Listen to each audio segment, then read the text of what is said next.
అందరికీ నమస్కారం అండి. మీడియా మిత్రులకి, ఎలక్ట్రానిక్ మీడియా వారికి, వెబ్సైట్ మీడియా వారికి, యూట్యూబ్ మీడియా వారికి. అయ్యే ఇప్పుడు వీళ్ళు కాదు, మెయిన్ వాళ్ళు కాదు, వాళ్ళు ఉండరు. అసలు కూర్చొని టిక్కు టిక్కు కొట్టేస్తుంటారు. ఏందా, అందరికీ నమస్కారం అండి.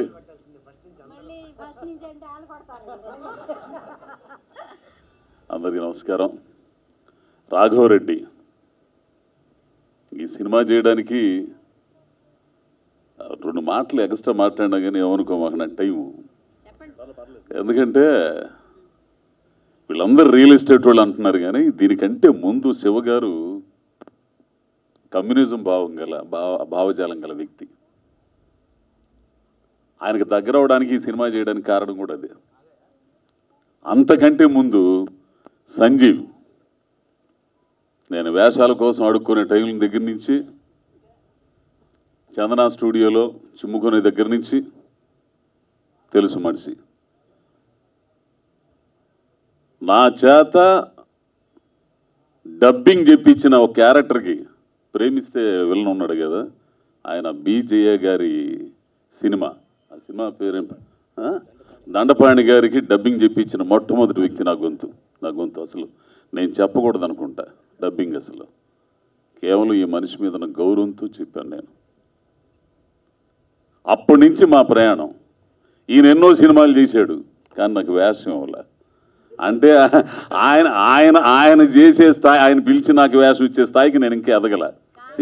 సినిమా ఇండస్ట్రీలో కొంత ఉంటుంది, వాడు జిగిడైనా సరే, ఇద్దరం అడక్కదంటున్నా సరే, ఒక అదే ఇప్పుడు ఏమైందంటే రూమ్మేటే ఏంది మొత్తం ఇవి ఉంటాం, కానీ వాడు డైరెక్టర్ అయితే మనం గుర్తురాం. ఎందుకంటే వ్యాపారం కదా, అదే కోట్లు పెట్టి వ్యాపారం. రోజు టీ కప్పు ఆడుకునే వాడికి ఎందుకు ఎత్తాడు యాసం ఏంది, కానీ గుర్తిస్తారు. ఓ రోజు వస్తుంది, ఆ రోజు నాకు టీవీలో ముళ్ళపూడి వర గారు, భీమ్ గారి ద్వారా వచ్చింది. బాపు గారి దగ్గర, భాగవతం దగ్గర నుంచి. భాగవతంలో నరకాసురుడు ఎప్పుడైతే వేసానో అప్పుడు ఇండస్ట్రీ గుర్తించింది, టీవీ ఇండస్ట్రీ. ఆ తర్వాత పూరి జగన్నాథ్ గారు జ్యోతిలక్ష్మిలు విలన్గా వేసి ముద్ర వేస్తే అప్పుడు గుర్తించారు. అప్పుడు దాకా ఎక్కని మెట్టు లేదు, అనిపించుకునే మాట లేదు అందరి చేత. సరే పోవారా స్వామి, తర్వాత చూద్దాంలే అనేవాళ్ళు. ఈ రోజున కొంచెం అంటే మెల్లో గంట కట్టాలి, పిల్లి మెల్ల గంట కట్టేవాడు రావాలా, ఆడి కోసం ఎదగాల. ఏంది నాకు అమ్మ మామూలుగా. సో ఇవన్నీ ఇట్లా పరిచయాల్లో ఆ కమ్యూనిజం భావజాలం పోక ఆ మనుషులందరూ దగ్గర అయ్యే క్రమంలో నాకు జగ్గరాజు గారు శివ గారిని పరిచయం చేశారు. జగ్గరాజు గారు ఫోన్ చేసి ఇట్లా సినిమా ఒకటి ఉంది రమ్మంటే, సరే డబ్బుల దగ్గర బేరం ఆడుతుంటే, తర్వాత కమ్యూనిజం అనగానే తోసేయి కొట్టేయి, లేకపోతే కమ్యూనిస్టులు కదా అనే ఉద్దేశంతో అక్కడి నుంచి నాకు మంచి క్యారెక్టర్ అండి, విలన్ నా మీద నమ్మకంతో. అప్పుడు అనిపించింది మేగుటి, ఓహో ఇట్లాంటి వేషం కోసం చూస్తారా నాకు, ఇన్నాళ్ళకి ఇచ్చామనుకునేవాడిని మనిషిని. సరే నన్ను ఈ మిగినైంది క్యారెక్టర్ మాత్రం అద్భుతంగా ఉంటుందండి ఇందులో నాది, ఓ విలను. అలాగే నన్ను బాగా ప్రోత్సహించి దగ్గరుండి మంచి చెడులు అన్నీ చెప్పిన గంటా శ్రీనివాసరావు గారు, ఏరైనా ఏంది అన్నీ అనకుండి నడిపించేది ఆయన ఒక్కడే. ఎంత కొట్టినా సౌండ్ రాదు అది.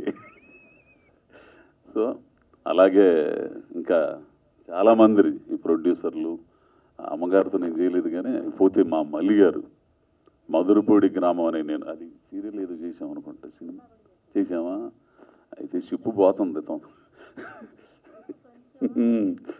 సో మధురపూడి అనే గ్రామం అనే నేను నిజంగా చాలా గర్వం అండి. తెలుగు నుంచి ఇంటర్నేషనల్ ఫిలిం ఫెస్టివల్స్కి ఎన్నికవడం అంటే మామూలు విషయం కాదు. అది మా మళ్ళీ నా ప్రయాణం స్టార్టింగ్ దగ్గర నుంచి కూడా వారు నాకు తెలుసు, కానీ వాళ్ళు వేషం లేదనుకో అది వేరే విషయం. ఇందాక అంటున్నాడు నెక్స్ట్ ఉంది నీకు అని అంటుంటేను, సరే ఏదైనా కానీ తెలుగులో దమ్ము గల్లోళ్ళు ఉండారు, మిగతా భాషల్లోనే కాదు దమ్ము గల్లోళ్ళు ఉండారని నిరూపించే డైరెక్టర్లు ఆర్టిస్టులు ఇక్కడ ఉండటం మనకు గర్వకారణం. కాబట్టి ఆ బ్యానర్లో ఆ మధురపూడి గ్రామం అనే దాంట్లో కూడా మన శివగారే మెయిన్. ఆయన కంటెంట్ ఇప్పుడు హీరో అనగానే ఇవన్నీ వేయటం కాదుగా, కంటెంట్ ఉన్న సినిమాలు, ఆ కంటెంట్ ఉన్న సినిమాలే ఈరోజు ప్రేక్షకులు చూస్తున్నారు. అటువంటి ఎన్నుకోవడంలో శివగారు నిజంగా గ్రేటు. అయ్యే నిలుస్తాయి, అట్లాంటి సినిమాలు తీస్తే నిలుస్తే అట్లాంటి సినిమాలు చూస్తారు. అవును, అదే తండ్రిగా భార్యాభర్తలు విడిపోయి ఈ లోపల ఆయన మీద పగ్గ పెట్టుకొని ఇంత మొత్తం అన్నీ కావాల్సినవి ఉన్నాయి. ఇందాక చెప్పారే మురళీమోహన్ గారు సారు, మంచి బిర్యానీ, హైదరాబాద్ దమ్ బిర్యానీ, అట్లాంటి బిర్యానీ సినిమా. కాబట్టి ఈ సినిమా నా విన్నపం ఏంటంటే ఇట్లాంటి సినిమాలు ఆడితే ఈ ప్రొడ్యూసర్స్ వీళ్ళందరూ కూడా మళ్ళీ మళ్ళీ సినిమాలు తీస్తారు.